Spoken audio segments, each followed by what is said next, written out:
Dear students, I believe within few days your graduation exams are going to be over and you can take the start for your civil services preparation. We at Shubhra Ranjan IAS have always tried to provide the best of guidance to the students, and we are really proud of our pedagogy, our teachers, as well as the students who have performed very well year after year. Since there is a lot of confusion with respect to the guidance, so I will make an effort that you come to know who all are our faculty, what is our team, what is their approach towards the civil services preparation, so that you can take an informed decision. So today I am really happy to introduce you to our economy faculty, Mr. Aman. And Aman sir has been associated with us from the inception of the institute, and I need not to tell about the importance of economy in the general studies preparation, both from the perspective of prelims as well as from perspective of mains. And again, economy is a technical subject. Hence, it cannot be dealt with a generalist approach. You cannot take economy for granted studying from a generalist approach. Besides this, in economy or in entire exam, I feel that experience really matters. So if you are in the hands of experienced teachers, if you are in the hands of the teachers who are well versed and have been performing, you are always in the safe hand. So today I will ask Aman sir about economy, how he intends to take the classes, what is the course features, what are the specialities of his teaching, besides do's and don'ts for the general understanding. So welcome Aman sir. So first of all, I would like that you tell students about how important is the component of economy in overall preparation. Economy has really been important for prelims and mains point of view. For prelims, like every year we get 15 to 20 questions from the economy part. And in the mains, we get around 8 to 10 questions from the economy. The part is like we have clear segregation from where the questions would be asked. For example, if I talk about prelims, questions are asked from fiscal policy, taxation, monetary policy, inflation, balance of payments.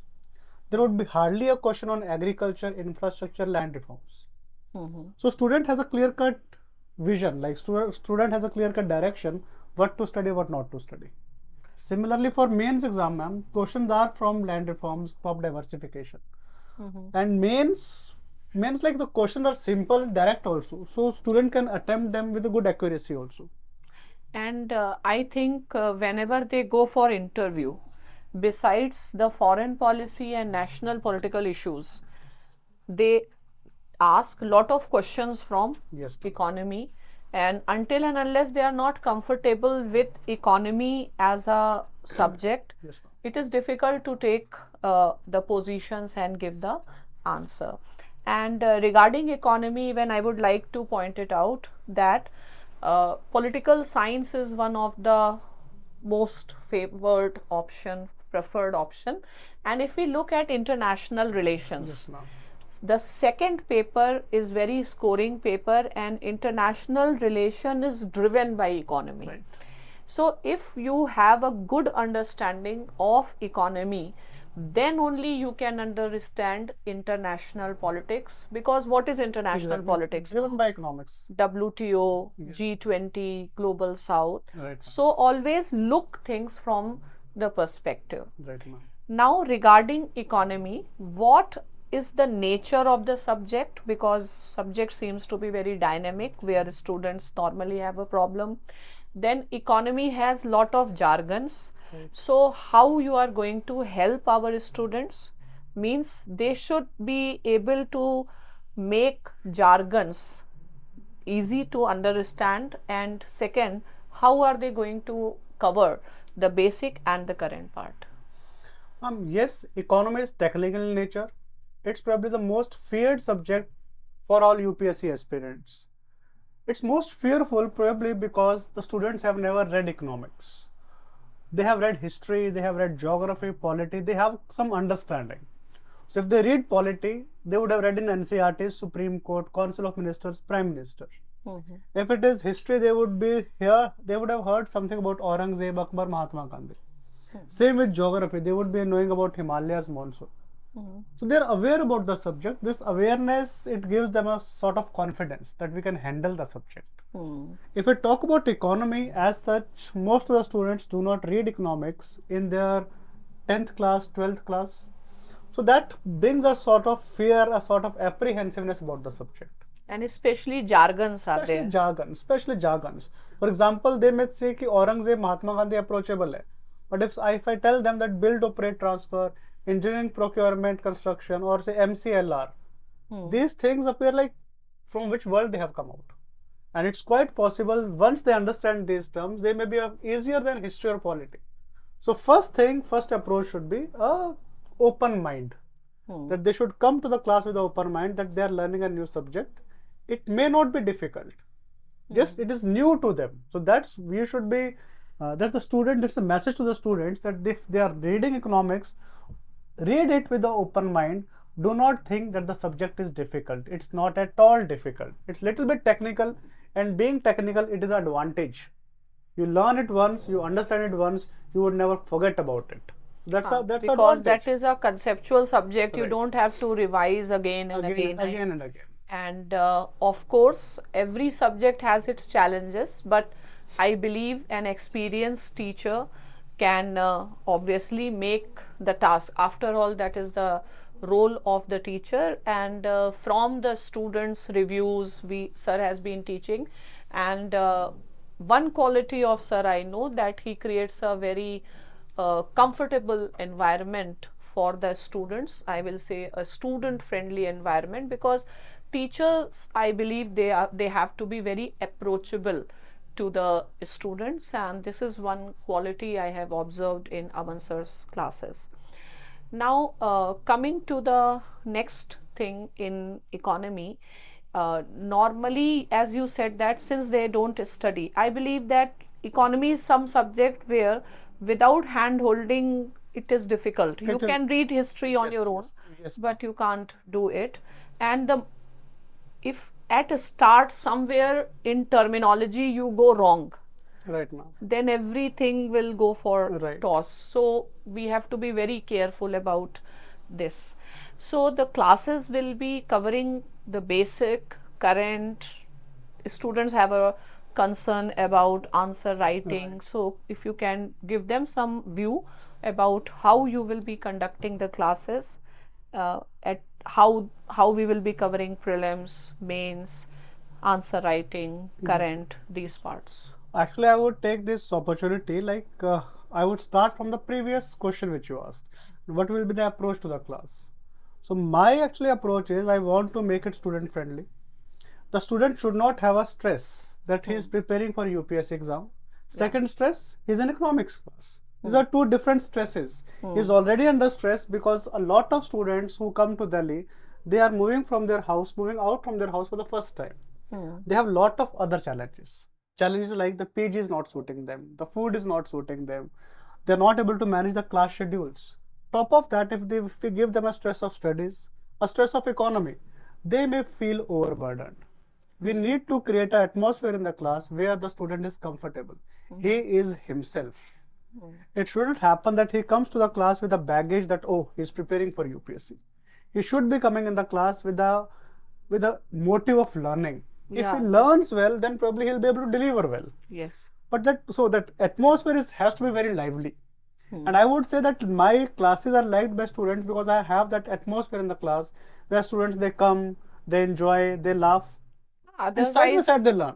staying for 2.5 hours, Quite difficult. it's not It's that very easy. difficult. It's very Because difficult. in universities, you have 45 minutes classes. Yes. And if we see a normal concentration span, it's only 40 minutes. Yes. And if we see the normal gadgets which are coming up, Insta Reels, YouTube Reels, they have further reduced the concentration span.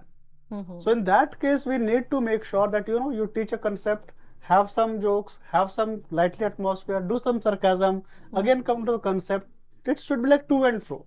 That is the only way you can sustain for 2.5 Exactly, hours. exactly. And now I'll come to the second part, the approach in the class, what I would be teaching. So when we talk about prelims, as I told earlier, we have a clear-cut diversification. These are topic for prelims, these are topic for mains.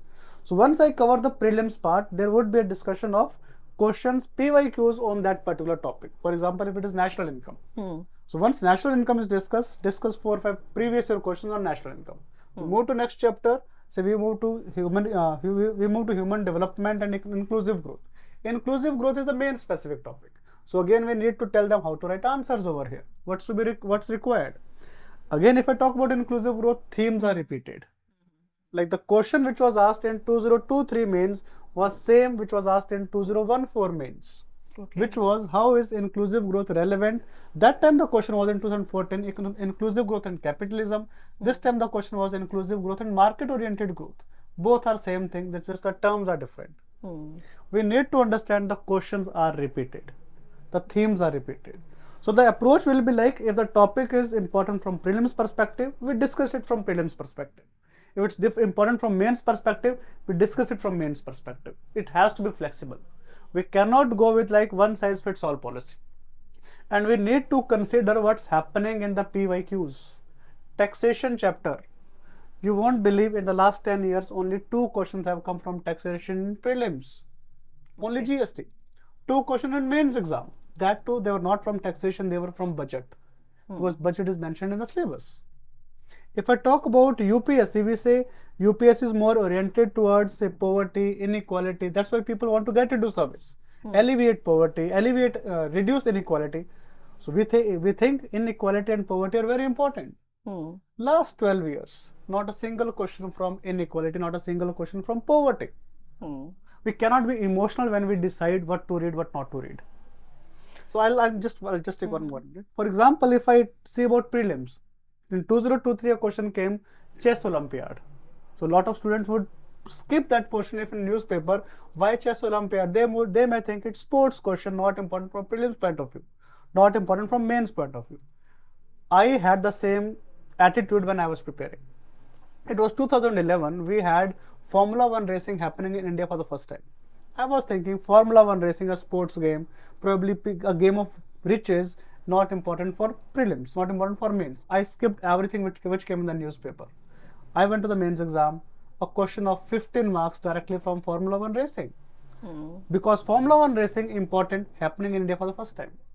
Chess Olympiad important was happening in India for the first time. So we need to understand what is important, what is not important. A meeting happening for the first time is important. Conventional happening for the first time is important. It's second, third, fourth time not at all important. So I believe that when I see the students, I believe that what they really require is hand holding. Yes. And this is what we emphasize in our institute, where teachers are not just instructors, they are your motivators, they are your friend, philosophers and guide. And if you provide hand holding, we have seen the students giving very good results. Because number of times that they may be lacking confidence. And one should always look at education from a very holistic point of view. What we see, the student suicide and all these type of things.